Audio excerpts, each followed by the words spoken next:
तो मैंने आपको एक पाठ पढ़ाया था भाषा और आधुनिकता।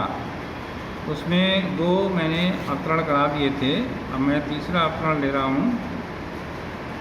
भाषा की साधारण इकाई से शुरू होकर के करनी पड़ती है, यहाँ तक है।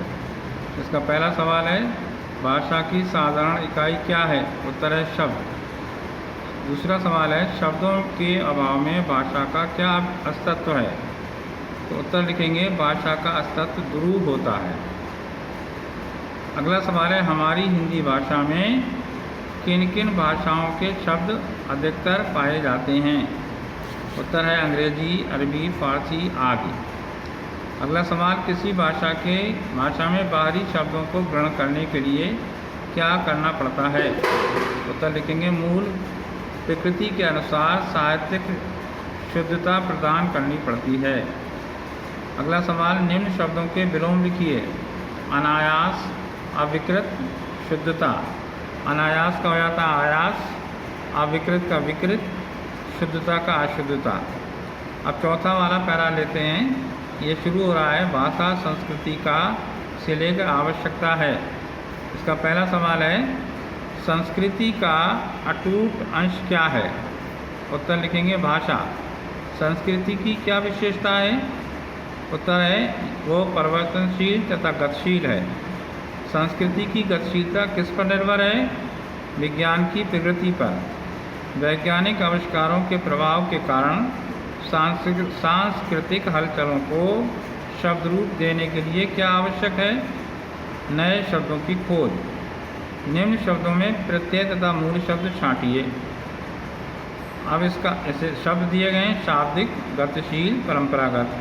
अब ये मैं कई बार करा चुका हूँ। प्रत्यय वो होते हैं जो किसी शब्द के बाद में जुड़ते हैं और उसका अर्थ बदल देते हैं शब्द का। तो ये खुद करेंगे आप। अब आते हैं अगले पेज पर। ये पांचवा छठा पैरा है, इसको खुद करना है। मैंने सिर्फ क्वेश्चन लिखे हैं इसके। संक्षेप में नए शब्द से लेकर आ जाएगी। इसका पहला सवाल है, भाषा में आधुनिकता लाने का क्या तात्पर्य है? दूसरा, भाषा का प्राण तत्व क्या है?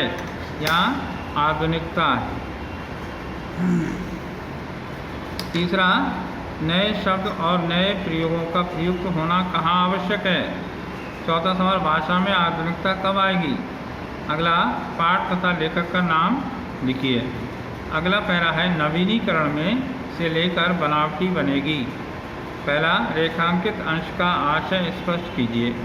अब रेखांकित आप पैरा पढ़ेंगे तो उसमें यहाँ से शुरुआत होगी, नए शब्दों के निर्माण से लेकर विचार कर सकें।